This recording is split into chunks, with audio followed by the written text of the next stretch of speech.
அனைவருக்கும் வணக்கம். அன்பிற்கும் அக்கறைக்கும் உள்ள வித்தியாசம் என்ன? What is the difference between love and care என்ற ஒரு விவாதத்தை இங்கே செய்து கொண்டிருக்கின்றோம். மோஸ்ட் ஆஃப் த பீப்புள் என்ன சொல்றீங்க அப்படின்னா, முழுமையான அன்பில் நிறைந்திருந்தால் எப்படி அக்கறை காட்ட வேண்டும் என்பது ஆட்டோமேட்டிக் ப்ராசஸாக இருக்கும் அப்படிங்கிற மாதிரி பதில் சொல்லியிருந்தீங்க. எது அன்பு, எது அக்கறை, எது பியூர் லவ், எது பியூர் அக்கறை என்பதிலே மிகப்பெரிய குழப்பம் ஏற்படுகிறது. அதன் விளைவாக இன்று நம்ம அதை டிஸ்கஸ் செய்யற நிலைமைக்கு வந்துட்டோம். அதாவது ஒரு குடும்பத்துல ஒரு கணவன் மனைவிக்கு முழுமையான சுதந்திரத்தை கொடுத்து அவள் விருப்பப்படி வாழ அனுமதிக்கின்றான். அப்போது அந்த மனைவிக்கு தோன்றுகிறது, நம் மேல் இவனுக்கு அன்பே இல்லை. ஏன் அன்பு இல்லை என்கிறாய்? ஏனென்றால் அக்கறையே இல்லையே. நான் எங்க போறேன், என்ன பண்றேன், என்ன வர்றேன், எதுவுமே கண்டுக்காம இருந்தா இவன் என் மேல அக்கறை வச்சிருக்கான்னு அர்த்தமா? அக்கறை இருக்கிறவனா இருந்தா நீ எங்க போறேன், எங்க வர்றேன், எங்க யாரு எங்க போயிட்டு இருந்தாங்க ஏதாவது கேள்வி கேட்பான்ல. அதனால இவனிடம் அன்பில்லை. அன்பில்லை என்று ஏன் கூறுகிறாய்? ஏனென்றால் அக்கறையே இல்லை. பின்ன எப்படி வேண்டாம் அன்பு இருக்கணும்னு இங்க சொல்றீங்க என்று கேள்வி கேட்கின்றார். இன்னொரு இடத்துல இன்னொரு இன்னொரு ஃப்ரெண்டு, இவளுடைய ஃப்ரெண்டு சொல்றா, லூசு, என் புருஷன் இப்படி கேள்வி கேட்கறதுனால அன்பில்லைன்னு நான் நினைச்சிட்டு இருக்கேன். எங்க போனாலும் எங்க போறேன், எங்க வர்றேன், யார்கிட்ட பேசினேன், எங்க வந்தேன் 100 கேள்வி கேட்டு கொல்றான். என்ன பொசஸ் பண்றான். எனக்கு சுதந்திரத்தையே தர்றதில்ல. உனக்கு முழு சுதந்திரம் கிடைச்சிருக்கு.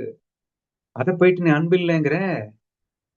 கேரு அப்படிங்கிற பேர்ல கொல்றான்டி என் புருஷன். அது லவ் இல்லடி அப்படின்னு சொல்லிட்டு இன்னொரு பெண் இவளிடம் புலம்புகிறார். கன்ஃபியூஸ்டான டேமா இருக்கு. சோ அக்கறை எடுத்துக்கொண்டாலும் அன்பில்லை என்கிறாள், அக்கறை எடுத்துக் கொள்ளவில்லை என்றாலும் அன்பில்லை என்கிறாள். அப்படி என்றால் எதுதான் ஐயா அன்பு, எதுதான் ஐயா அக்கறை என்றெல்லாம் கேள்வி கேட்க தோன்றுகிறது அப்படின்னு தோணுது. என்ன பதில் சொல்றது எனக்கும் தெரியலையோ. அதாவது நீங்க சொன்ன மாதிரி it's love is a mental feel அப்படின்னு வந்துருது. It's a feel part. Care is a action part. What is the difference between love and care கேட்கும்போது, அன்பு என்பது மனதினுடைய எமோஷன் சம்பந்தப்பட்ட ஒரு விஷயமாக இருக்கின்றது. கேர் அப்படிங்கிறது ஆக்ஷன் சம்பந்தப்பட்ட ஒரு விஷயமாக இருக்கின்றது. ஓகேவா? சரி, இப்போ இந்த ஆக்ஷன் பார்ட் அப்படிங்கிறது நம்ம எப்படி தரணும்? இந்த எமோஷன் பார்ட், பியூர் லவ்வா இருந்தா ஆட்டோமேட்டிக்கா பியூர் ஆக்ஷன் வந்துடும். பியூர் ஆக்ஷன் இருந்தா பியூர் லவ் வந்துடும். பட் எப்படி அப்படிங்கிறதுல நான் என்ன தோணுது அப்படின்னா,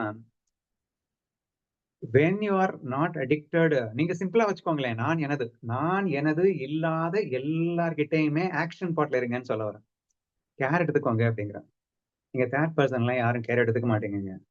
உங்க குழந்தை ஏதாவது ஆச்சுன்னா பதறி போயிட்டு நீங்க கேர் எடுக்கிற மாதிரி 3வது மனுஷ குழந்தைக்கு எடுப்பீங்களா அப்படின்னா எடுப்பீங்க. அதுதான் ப்ராப்பர் கேரா இருக்கும். அதுதான் ப்ராப்பர் லவ்வா இருக்கும். நம்ம அடிக்கடி சொல்லியிருக்கோம் இல்லையா, இந்த தேர்ட் பர்சனுக்கு நீங்க காட்டுறதுதான் பியூர் லவ்வா இருக்கும். ஆக்ஷன் பேஸ்ல தான் நம்ம சொல்லிட்டு இருக்கோம்.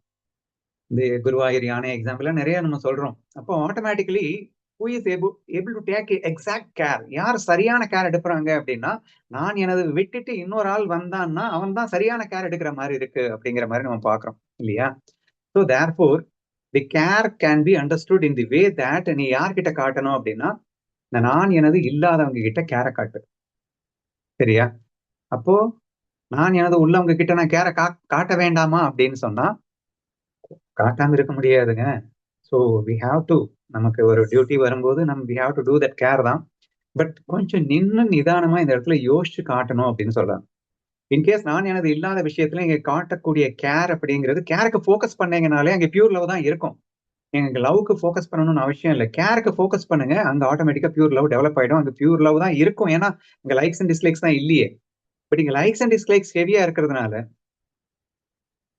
நீங்க நின்று நிதானமா இந்த இடத்துல என்ன பண்றது அப்படிங்கறத 1க்கு 4 தடவை யோசிச்சா மட்டும்தான் சரியான கேரங்க கிடைக்கும். இன்கேஸ் வாய்ப்பு இருந்தது அப்படின்னா மேக்சிமம் நீங்க டிசிஷன் எடுக்காம இருக்கிறது நல்லது. நான் எனது விஷயத்துல இன்னொரு இடத்துக்கு தள்ளி விடுறது நல்லது. இப்போ உதாரணமா அம்மா அப்பா 2 பேர் இருக்காங்கன்னா, குழந்தை விஷயத்துல நீ அடிக்ஷன்ல இருக்கேன்னா, குழந்தைக்கு என்ன வேணும்னாலும் அப்பாட்ட கேட்டுக்கோ, என்ன அளவிடு. அது ஆட்டோமேட்டிக்கா உங்ககிட்ட அந்த பற்று வந்து குறையிறதுக்கான ஒரு விஷயமாகவும் ஆகுது. அதே சமயத்துல கேர் எடுத்துட்டோம், ஏன்னா அவர் பார்த்துப்பார்ல. இது தட்டி கழிக்கிறது அப்படிங்கிறது இல்ல, நம்ம ரெஸ்பான்சிபிலிட்டி அப்படிங்கிற பேர்ல நம்ம அடிக்ஷன்ல இருக்கிறது வந்து வெளியே வரணும் நம்ம. சோ நைஸ்கர்மிய சித்தின்னு கண்ணன் அழைக்கின்றான். எப்ப ஆசைகளை துறைக்கின்றாயோ அப்ப நைஸ்கர்மிய சித்தி அவனுக்கு கிடைச்சிடும்னு சொல்றான். அப்போ நீ கேர் எடுத்துக்கணும். எது வரைக்கும்னா, நீ வந்து அந்த பற்றில இருக்கிற வரைக்கும் தான். அது இல்லாத வரைக்கும் உனக்கு அந்த பிரச்சனையே இல்லை அப்படிங்கிற மாதிரி இருக்கு. சோ அப்ப ஆசை அப்படிங்கிறது தான் நம்மள தவறான கேர் எடுக்க வைக்குது. அன்பு சரியா தான் இருக்கும். ஏன்னா நம்ம நான் எனது கிட்ட வரும்போது அங்க அன்பு எங்க இருக்கு? அதுதானே இருக்கு. சோ தேர்ஃபோர் ஆசை இருக்கின்ற இடத்துல மேக்சிமம் பொறுப்பை இன்னொரு கிட்ட ஒப்படைச்சிட்டு கேர் எடுக்க சொல்லுங்க. நீங்களே எடுக்கிறத விட ஒரு சிம்பிள் டிப்ஸ் தான் எனக்கு தோணுது. பட் அப்கோர்ஸ் சில இடங்கள்ல நீங்களே டைரக்டா எடுக்க வேண்டியது வரலாம். அந்த இடத்துல அவசரப்பட்டு எடுக்காம கொஞ்சம் நின்னு நிதானமா யோசிச்சு பண்ணணும் அப்படிங்கிற மாதிரி கேட்டுக்கிறேன். இது எனக்குன்னு இல்லாம தேர்ட் பர்சனுக்கு இருந்தா நான் என்ன பண்ணுவேன், அதை இங்க யோசிச்சு நான் அதை தான் பண்றேனா அப்படிங்கிற என்ஷூரேஷன் பாயிண்ட்ஸ் எல்லாம் வந்து அந்த இடத்துல அவசியப்படுகிறது அப்படின்னு நான் நினைக்கிறேன். மற்றபடி கேர் அப்படிங்கிற விஷயத்துல நீங்க தேர்ட் பர்சனுக்கு கண்ணை மூடிட்டு எடுக்கலாம். பட் ஃபர்ஸ்ட் பர்சனுக்கு கேர் அப்படிங்கிற பேர்ல கண்ணை மூடிட்டு எடுக்க வேண்டாம்.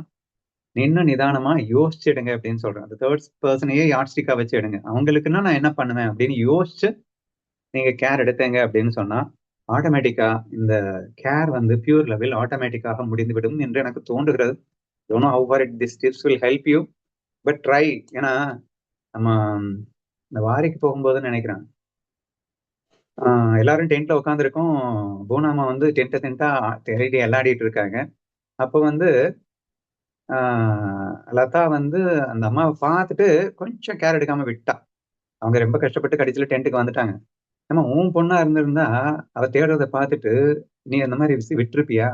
ஓடி போய் இழுத்து வந்து வச்சிருக்க மாட்டே, ஐயோ தேடிட்டு இருக்காளேன்னு என்று சொல்லும்போது, அப்ப ஆக்ஷன் பார்ட்ல ரொம்ப வேகமா இருக்கும். இதுல நான் எனதுல, ஆனா ஆக்ஷன் பார்ட்ல மிஸ் பண்றோம் தேர்ட் பர்சன்ல. So that is why I'm telling you, third பர்சனுக்கு ஆக்ஷன் பார்ட்டுக்கு ஃபுல் ப்ரிஃபரன்ஸ் கொடுங்க. அங்க லவ் மிஸ் பண்ணாம தான் நீங்க ஆக்ஷன் பண்ண போறீங்க. Therefore full and full action பார்ட்டுக்கு நீங்க ப்ரிஃபரன்ஸ் கொடுங்க. யார்கிட்ட? தேர்ட் பர்சன்ஸ் மட்டும்.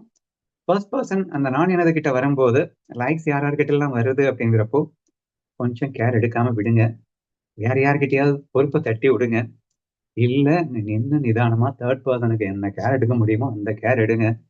அப்போ உங்க கேர் என்பது பியூர் லவ்வாக மாற்றப்படும் என்று நான் நம்புகின்றேன். இதுதான் என்னுடைய பதில்.